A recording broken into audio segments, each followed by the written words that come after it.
Hey guys, a soft, almost cozy tone. Imagine you're sitting across from a friend late at night, about to reveal something dark. Pull up a chair, get comfortable. Maybe pour yourself something warm. Because tonight, we're talking about a man whose job was to make everyone else laugh. The medieval court jester, the floppy hat, the bells, the silly dances. It sounds like a dream, right? Getting paid to be funny for kings and queens? Living in a castle? Making royalty snort wine out their nose? Yeah, that's what they want you to think. But here's the thing they don't put in the storybooks. What happens when the king doesn't laugh? What happens when your one joke, just one, lands wrong? What happens when the most powerful man in the kingdom decides you're not funny anymore? Do you get fired? Do you get a stern talking to? Or do you get something much, much worse? Before we step into the Great Hall and meet the man behind the mask, take a moment to hit that like button, but only if you're ready to see the dark side of the fairy tale, and subscribe if you haven't already, because we tell the stories here that history tried to sweep under the rug. Now, dim the lights, turn off your phone, and try to imagine waking up one morning, putting on a hat with bells, and realizing your survival depends entirely on whether or not you can make a room full of armed, moody aristocrats chuckle. Let's begin. So you want to be a court jester? Too bad. No one wakes up one morning and decides that's the dream. You don't find a vocational school for fools. You don't flip through a career catalogue and circle court jester because the benefits look good. That's not how it works. Not even close. In the medieval world, becoming a jester was never a choice. It was something that happened to you. Like the weather. Like the plague. Like being born left-handed in a world that only built tools for right-handed people and assumed you were cursed by God for the inconvenience. Most jesters didn't train for the role. They were simply selected. And the selection process wasn't merit-based.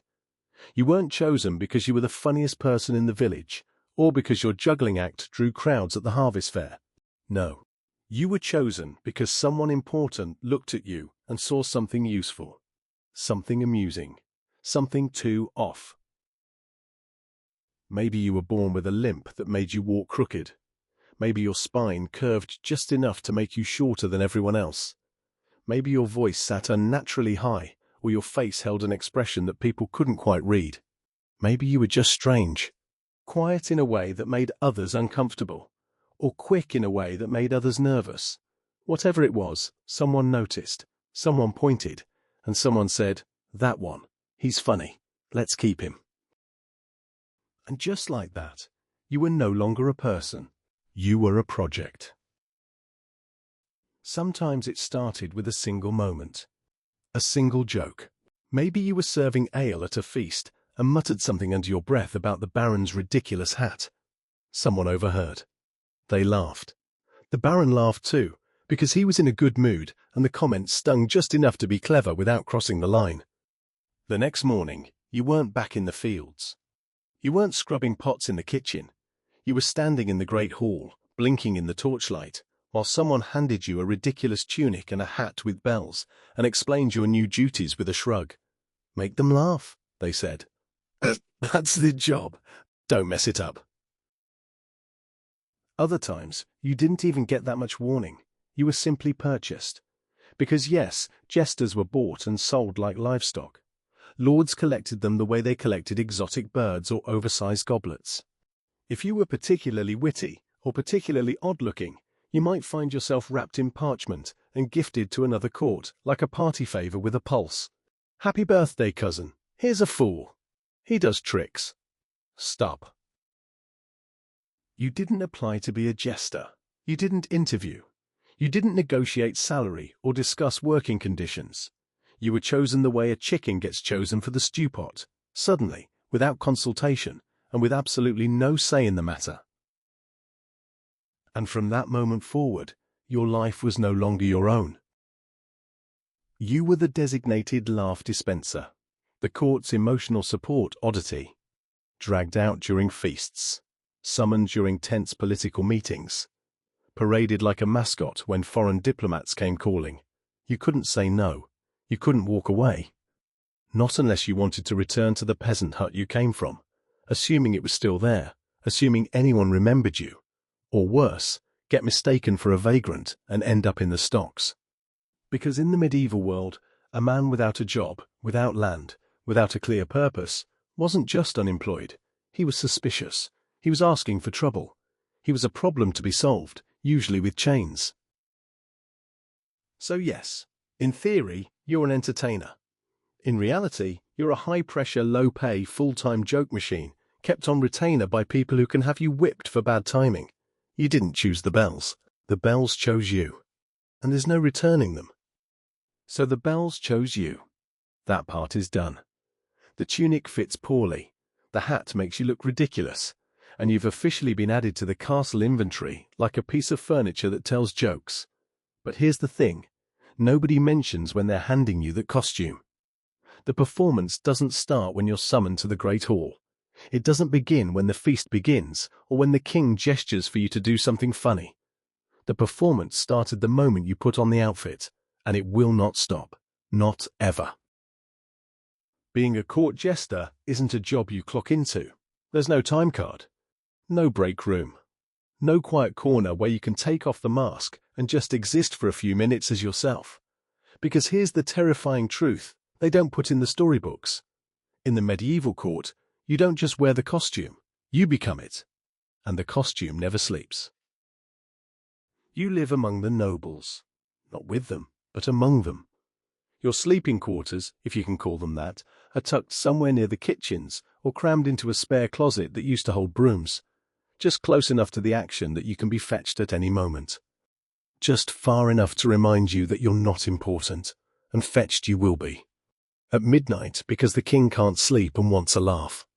At dawn, because the queen dreams something troubling and needs cheering. During meals, because the conversation grew tense and someone needs to break the silence. You're always on call, always expected, always needed, but never once invited. And here's the part that wears on you slowly, like water on stone. You're never allowed to just be. Walking through the corridor to fetch water. Better do a little shuffle, someone's watching. Passing the noble's table on your way to somewhere else? Better have a quip ready. They expect it. Sitting alone in your closet of a room for 5 blessed minutes of silence? Someone will notice you're not out there being foolish. They'll nudge a servant. They'll frown. They'll say, "Why isn't the fool being funny today? Is something wrong with him?" And heaven forbid you show a real human emotion. Sadness makes people uncomfortable. That's a problem. Anger is dangerous. That's a bigger problem. Quiet reflection? Suspicious. That's the biggest problem of all. Because if you're not grinning like an idiot while half dancing on one foot, what are you doing? What are you thinking? What are you planning? So you learn. You learn to smile when you're exhausted. You learn to jingle when you're grieving. You learn to make a joke when what you really want to do is scream or cry or just sit in silence for one uninterrupted moment. You become a walking performance. A one-man show with no intermission. And slowly, without even noticing it happening, the line between your real self and your performing self starts to blur. Then it vanishes entirely. You forget what your face feels like when it's not smiling on command. You forget what silence sounds like when it's not about to be interrupted by a demand for entertainment. You forget that you ever had feelings that weren't someone else's punchline, because in this world, your value isn't measured in gold or land or even basic respect. Your value is measured in laughter. And if the laughter stops, even for a day, people start to wonder why they're keeping you around at all. So you keep performing. Through toothaches and heartbreaks and fevers and grief. You keep dancing when your feet bleed. You keep joking when your throat burns. You keep smiling when everything inside you is screaming. Because the alternative is unthinkable. The alternative is being alone with yourself. And by now, you're not even sure who that is anymore. The person you were before the bells? Buried somewhere so deep, you can't find the grave. So yes, you're always performing. Always on, always jingling and grinning, and being exactly what they need you to be. And the cruelest part? After a while, you stop being able to tell the difference between the act and the truth. You become the mask. The mask becomes you.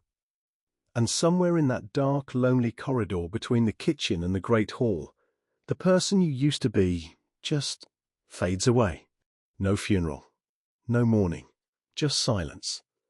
And then someone calls your name, and you jingle your bells, and you shuffle back into the light with a smile glued to your face, because that's what you do. That's who you are now. That's all you're allowed to be. And the show goes on. It always goes on. Because in the medieval court, the show never ends, and neither do you. So you become the mask. The mask becomes you. And somewhere in that blur between performance and personhood, you start to notice something strange. You're surrounded by people constantly. Hundreds of them. Nobles brushing past you in corridors. Servants refilling your cup. Knights clapping you on the shoulder after a particularly good joke. You're never alone. Not really. Not physically. And yet there's a hollow space inside you that keeps growing, a silence that follows you through every crowded hall. Because here's the truth, they don't write in the court chronicles. You can be surrounded by people every moment of every day and still be completely, utterly alone. In fact, the more people surround you, the lonelier you become. You sleep under the same roof as dukes and barons, and visiting lords from lands you've only heard whispered about. You hear their conversations, their arguments, their drunken confessions. You know who's sleeping with whose spouse. You know which cousin is plotting against which brother. You know which lord can't hold his wine and which lady cries herself to sleep when she thinks no one's listening. You become a vault of secrets, a walking archive of human weakness. And you carry all of it with you, every day, locked behind a smile and a joke and a hat with bells. But here's the thing about secrets. Knowing them doesn't make you part of the circle. It makes you dangerous. And dangerous people aren't befriended. They're watched. They're tolerated. They're kept close enough to monitor and far enough to discard. The nobles won't befriend you. Why would they? You're not their equal. You're not even close. You're entertainment. A curiosity. A living reminder that no matter how bad their day is, at least they're not the one in the stupid hat. At meals, you don't sit at the table, you stand near it. Close enough to hear the conversation. Close enough to be called upon. Close enough to have a chicken bone thrown at your head when someone's had too much wine. But never close enough to pull up a chair. Never close enough to be included. Never close enough to forget, even for a moment, that you don't belong there. And the servants? They won't trust you either. You're too close to the nobles for comfort. You eat their leftovers. You wear their cast-offs. You laugh at their jokes. In the servants' eyes, you've crossed some invisible line. You're not one of them anymore. You haven't been for a long time. So when you walk through the kitchens, conversations stop. Eyes drop. The warmth that existed before you arrived drains from the room like water from a cracked vessel. They don't hate you. They're just not sure whose side you're on. And neither are you, honestly. So you drift. Through corridors. Through feasts. Through years. Always present. Always peripheral. Always close enough to touch and never close enough to hold. You become an expert at reading rooms. At sensing moods. At knowing exactly when to speak and when to disappear. You learn to laugh along with jokes made at your expense, because the alternative is silence. And silence in a room full of people staring at you is a special kind of torture. Sometimes, late at night, when the fires burn low and the castle settles into its creaking silence, you lie in your closet-sized room and wonder if anyone would notice if you just stopped. Not the performance, not the jokes, just you. The person underneath. Would anyone come looking? Would anyone ask where you'd gone? Or would they simply find another fool, hand him your bells, and forget your name by supper? You become the safest vault in the kingdom. You hold everyone's secrets, and no one holds yours. Not because you don't want to share them, but because there's no one to share them with. No shoulder to lean on. No ear that isn't waiting for a punchline. You're surrounded by people, hundreds of them, thousands over the years, and you've never been more alone in your entire life. Because here's the cruelest mathematics of the medieval court. Proximity isn't connection. Presence isn't belonging. And you can stand in the middle of a crowded room, bells jingling, everyone laughing, and still feel like the only person in the world. The only real person, anyway. Everyone else is just them. And you're just the fool. The fixture. The furniture with feelings that no one asked about and no one wants to know. So you carry on. You make the jokes. You do the dances.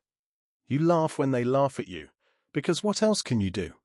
And somewhere in that crowded, empty existence, you learn something that stays with you long after the candles burn out. You learn that the loneliest place in the world isn't an empty room. It's a full one. And you're the only one who knows it. You carry that loneliness with you everywhere. It becomes part of the silence between jokes. Part of the space behind your eyes when you're dancing and grinning and making everyone feel warm and entertained. But here's the thing about being the fool. That loneliness isn't even the worst part. Not by a long shot. Because while you're standing there in your bells, isolated in a crowd of hundreds, you're also holding a weapon. And that weapon? It's the only thing keeping you alive. It's also the thing most likely to get you killed. Your job, your actual function in the court, is to speak truth to power. You're the only one allowed. The nobles scheme in whispers. The diplomats lie with polished smiles. The servants keep their heads down and their mouths shut. But you can say things no one else dares utter. You can mock the king's newest tax. You can imitate the bishop's lisp. You can make jokes about the queen's temper, the general's cowardice, the lord's embarrassing defeat in last week's tournament. It's your role, your purpose, your strange, dangerous privilege. But let's be very clear about what that privilege actually means. It means you're walking a tightrope strung between two towers. One tower is laughter, the other is death. And the rope? It's made of other people's moods. Because here's the thing they don't tell you in the romantic stories about clever jesters outsmarting their rulers with witty wordplay. The line between funny and offensive isn't a line at all. It's a moving target. It shifts with the weather, with the king's digestion, with the outcome of a battle nobody's told you about yet. On Monday, the queen roars with laughter when you joke about her cousin's gambling debts. She wipes tears from her eyes and throws you a silver coin. On Tuesday, that same cousin walks into the hall unexpectedly, and your joke from yesterday is now treason. You didn't say it again. You didn't even mention it. But the queen remembers. The cousin hears about it from someone who was there. And suddenly, you're not funny anymore. You're a problem. On Wednesday, the king laughs so hard at your impression of the French ambassador that he chokes on his wine. On Thursday, he loses a skirmish to that same ambassador, and your impression isn't hilarious anymore. It's humiliating. It's a reminder of failure. And powerful men don't like being reminded of failure, especially not by someone in a stupid hat. You learn to watch faces instead of listening to laughter. You learn to read the room the way a hunted animal reads the wind. Every joke becomes a calculation. How sharp is too sharp? How true is too true? How far can you push before someone pushes back? And not just any someone. Someone with soldiers. Someone with dungeons. Someone with absolutely no sense of humor about themselves, even though they'll laugh for hours at your expense. So you develop tricks. You wrap your truths in layers. You tell a story about a rooster who crowed too loudly and ended up in the stew pot. You make a joke about a dog who bit his master's hand and spent the night in the yard. You let them figure it out. Let them feel clever for understanding. Let them laugh at the surface while the meaning sinks in somewhere deeper. But here's the risk in that. Sometimes they understand too well. Sometimes the bishop realizes your joke about a greedy priest is actually about him. Sometimes the Lord sees himself in your tale of a commander who led his men into a swamp and called it victory. And when that happens, all your layers, all your clever wrapping, all your metaphors and animal stories won't save you. Because understanding a joke and forgiving it are two very different things. And don't expect anyone to defend you when the mood turns. The courtiers who laughed hardest at your jokes yesterday will be the first to clutch their pearls today. I never found him funny, they'll say. Always too sharp, that one. Always pushing. The servants who snickered behind their hands when you imitated the steward will suddenly remember they have work to do somewhere far away. The nobles who clapped you on the shoulder and called you a treasure will stare straight ahead as the guards drag you past. You're not protected. You're not clergy. You're not nobility. You're not even really a person to them. You're a fool with a license to speak, and licenses can be revoked, usually with extreme prejudice. Some jesters were whipped, some were banished, some were hanged. Others were simply led away one afternoon and never seen again. No announcement, no explanation, just a new face the next week, wearing your bells, telling your jokes, pretending he didn't notice the bloodstains on the floor where your cell used to be. So you learn. You learn to pull punches. You learn to save your sharpest observations for nights when the wine flows freely and the king is laughing at his own jokes. You learn when to be clever and when to be simple, when to speak and when to juggle instead, because juggling is safe. Juggling doesn't get you killed. Juggling just makes you look harmless, and harmless is exactly what you need to be when the room goes quiet and everyone's waiting to see what you'll say next. But here's the part that haunts you, late at night, alone in your closet, with the bells silent on the hook. You have things to say, real things, important things. You see the corruption, you see the cruelty, you see the way the powerful crush the weak and call it justice. And you have the words, you have the wit, you have the perfect joke that would lay it all bare, that would make everyone in that room see the truth for once, instead of the lies they tell themselves. But you don't say it. You can't say it, because saying it would end you, so the truth stays inside, fermenting, rotting, becoming something sour and heavy that you carry everywhere.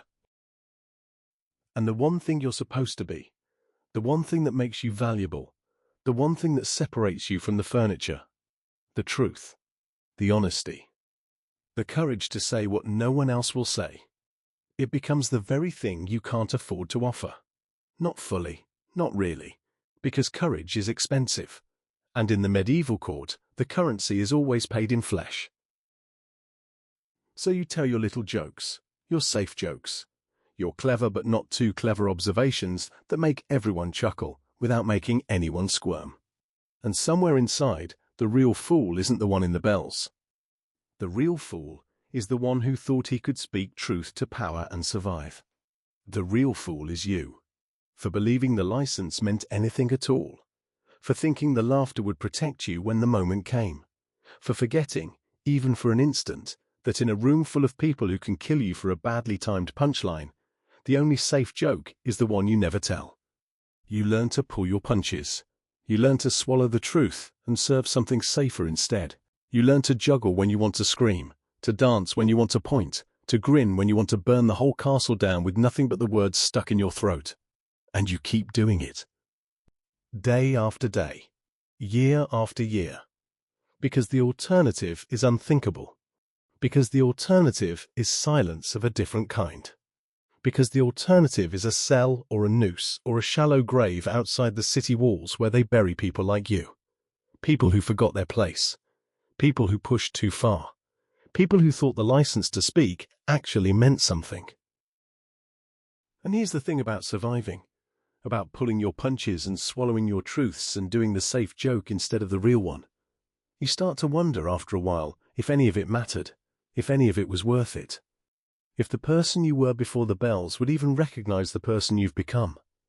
Because somewhere along the way, between the first joke and the 10,000th, between the first time you made a king laugh and the last time you made yourself cry alone in your closet, something shifted, something died.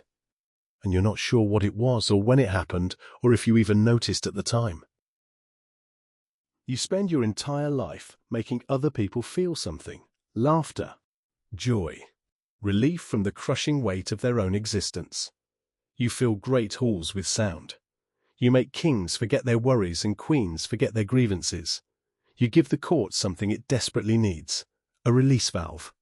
A moment of lightness in a world made of darkness and steel and endless scheming. You become essential. Invisible, but essential. A fixture, a function, a familiar face that everyone knows and no one sees. But when your time comes, and it always comes, what then? You die in a corner room somewhere, unnoticed, unmourned. Maybe the cook finds you when your supper goes untouched for 2 days. Maybe a servant sent to fetch you for the evening's entertainment discovers you cold and still, your bells silent on the hook, your face finally relaxed into an expression no one ever saw when you were alive. Maybe no one finds you at all until the smell becomes impossible to ignore. No parade, no eulogy, no marble slab etched with your cleverest line. You don't get remembered like a knight who fell in battle. You don't get songs written about you like a bard who died young. You're not written into family histories or chronicled in court records. You're just gone. Replaced before your body even cools. Because the court can't go a single evening without someone to laugh at. Someone to jingle and dance and absorb the tension. Someone to fill the space you left. Maybe the cook mentions you once, years later. Strux, remember that fool who used to dance like a goat? What was his name? Astrux, maybe a new jester finds your old bells in a drawer and doesn't ask whose they were. Maybe he wears them himself, unaware that they still carry the faint echo of your sweat, your tears, your silent screams. Or maybe no one remembers you at all, because you weren't a person to them. Not really. You were a sound, a color, a flicker of amusement. Replaceable. Disposable. The moment you stopped serving your function, you stopped existing.